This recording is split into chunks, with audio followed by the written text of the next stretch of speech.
Apparently, these are all acceptable gender-neutral greetings according to some meme going around. What's the word, baby birds? Hello, demons. It's me, your boy. Listen up, fives. A 10 is speaking. What it do, baby? Hello, my sweet summer children. That last one sounds like a line from a scary movie. I hated that movie, by the way, and I'm a scary movie fanatic. Hated it. Okay, the show today is gonna be hilarious, so be excited about that. We're discussing the vaccine passports, how cancel culture is starting to come for The Office, what the sad song on TikTok is, and why Cardi B loves it. Trump drops some major conservative on Dr. Brix and Dr. Fauci, and much more. I'm AlexClark, and this is Politics.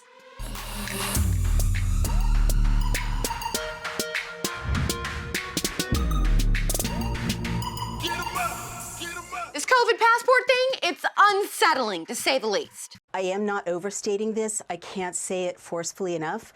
This is literally the end of human liberty in the West if this plan unfolds as planned. Vaccine passport sounds like a fine thing if you don't understand what those platforms can do. I'm CEO of a tech company. I understand what this platform does. It's not about the vaccine. It's not about the virus. It's about your data. And once this rolls out, you don't have a choice about being part of the system. What people have to understand is that any other functionality can be loaded onto that platform with no problem at all. And what that means is it can be merged with your PayPal account, with your digital currency. Microsoft is already talking about merging it with payment plans. Your networks can be sucked up. It geolocates you everywhere you go. Your credit history can be included. All of your medical history can be included. When we're sent to the gulags, I want you all to know I want the meat gruel, not the vegan gruel. By the way, producer Abigail has no idea what gruel is and thinks I made up the word. Do you know gruel, conservatives? Are you fluent in gruel? Are you gruel aware? Do not let me down. So today's recipe sounds horrible, barley gruel, but let's find out. Thanks for joining us today on 18th Century Cooking with James Townsend and Son. Wait! What is this YouTube channel? I'm crying. What is this hat? His outfit? This set? Is this his house? Are these his pots and pans? What is going on? Help! It is such a beautiful morning here on the homestead. It is finally warmed up. The snow is melting, and it's our break. A break in the weather this winter. It has been so cold. It's time to get some work done on the cabin while we have a chance. Does he live like this, or is this a bit? Someone tell me that you know this channel. Over 1 million subscribers? If he has that many subscribers, this man's better be living this life for real. All I know is I watched American Horror Story Roanoke, okay? It didn't end well. Anyways, I need you to take this really seriously. Please understand how bad this COVID passport actually is. You know how people always ask, well, Alex, how do we know when it's time to risk it all and stand up and say no?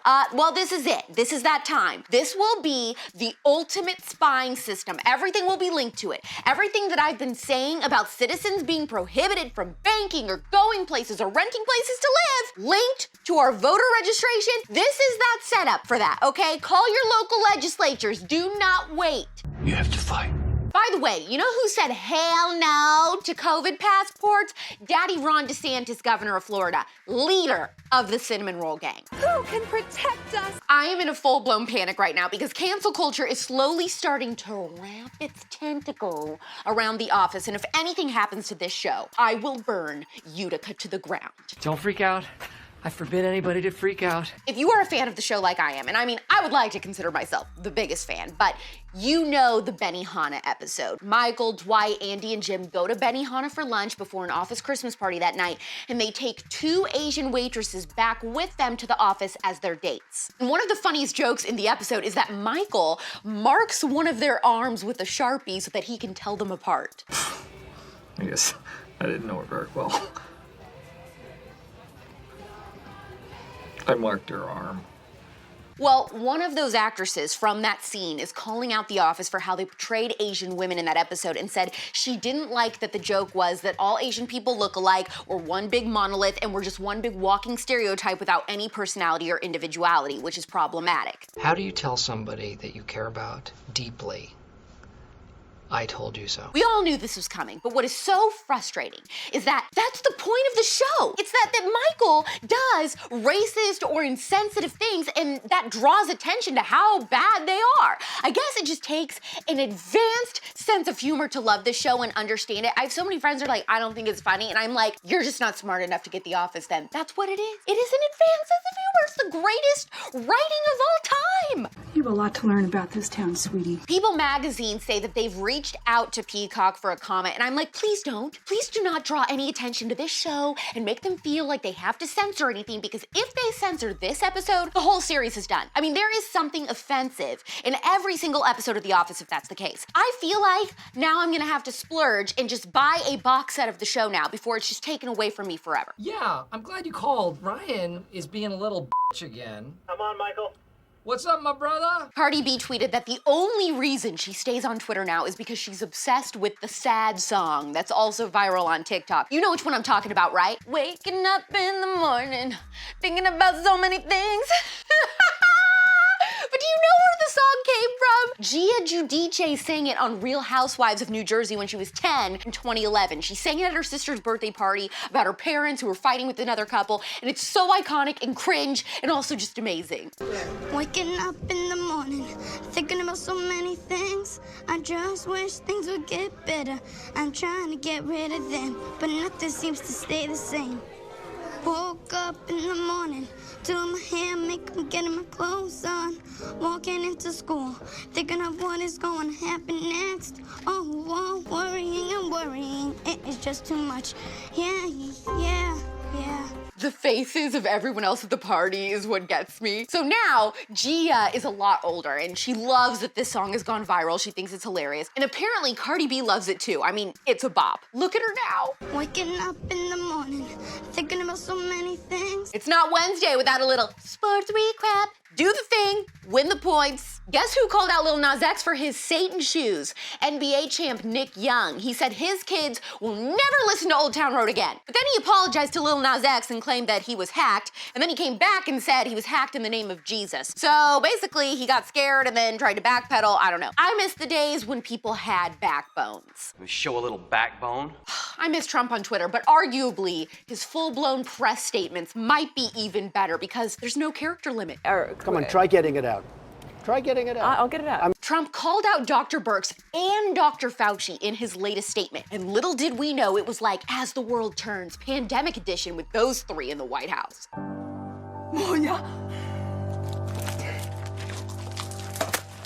Trump did not hold back spilling the real conservative tea, and he said, I'm gonna read it here. In a fake interview last night on CNN, Dr. Fauci, who said he was an athlete in college but couldn't throw a baseball even close to home plate, it was a roller, tried to take credit for the vaccine, when in fact he said it would take 3 to 5 years and probably longer to have it approved. Dr. Fauci is also the king of flip-flops and moving the goalpost to make himself look as good as possible. And then he just roast Dr. Birx. Dr. Birx is a proven liar with very little credibility left. Many of her recommendations were viewed as pseudoscience, and Dr. Fauci would always talk negatively about her and, in fact, would ask to not be in the same room with her. Tea! Okay, number one, this is hilarious and so savage, but two, my only concern is he needs to save some of this juice for the tell-all book that he better be writing. North Korea best not make any more threats to the United States. They will be met with fire and fury like the world has never seen. Speaking of the pandemic and Dr. Duck, please tell me that you've seen this reel about vaccine clothes on Revolve. So I was looking for summer shirts on Revolve. I don't know, I'm manifesting it, leave me alone. And I was scrolling, and I was like, what's this? They're all shirts that you can wear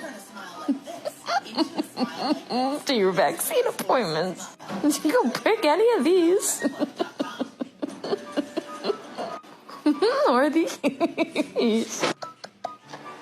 Bro. No, hard pass. What am I doing lately besides crying myself to sleep? Not much. I am watching Behind Her Eyes on Netflix, just started that. I heard the ending is like earth-shattering, so we're in it to win it here. If this disappoints me though, I send it back. And when I'm not watching that, I'm listening to Tim Dillon on Apple Podcasts and on Patreon. He is my first and only show that I've ever subscribed to, and spending $5 a month though on it has been so worth it, I can't even describe it. Stop the steal. Someone, please join me in my Tim Dillon obsession because Lauren has not listened and I have no one to chat about it with. Why even make friends anymore? Oh, and I just started my Pure Bar membership up again because it's Hot Girl Summer. Join me in that too because I need to be able to set a cup on this booty. Give me a tip. Don't be a savage beast. Like this episode. Please discuss vaccine passports if you're doing Hot Girl Summer this year. And if you are as obsessed with King Pig Tim Dillon as much as I am, share this episode to your stories because we put a lot of work into this show and I need as many people to see it as possible so that we don't implode and that this is not all for nothing. And as always, hit that save button because it's job security for me and producer Abigail and Kylie and Natalie and Marcus. We're back tomorrow at 4 p.m. Eastern, 1 p.m. Pacific. It's pop culture without the propaganda every single day. I'm AlexClark and this is Poplitics. Click below to watch yesterday's episode. Please subscribe, thumbs up, share this video, and ring the bell for notifications so you never miss the conservative. And make sure you're following this show at Poplitics on Instagram for even more cute conservative content.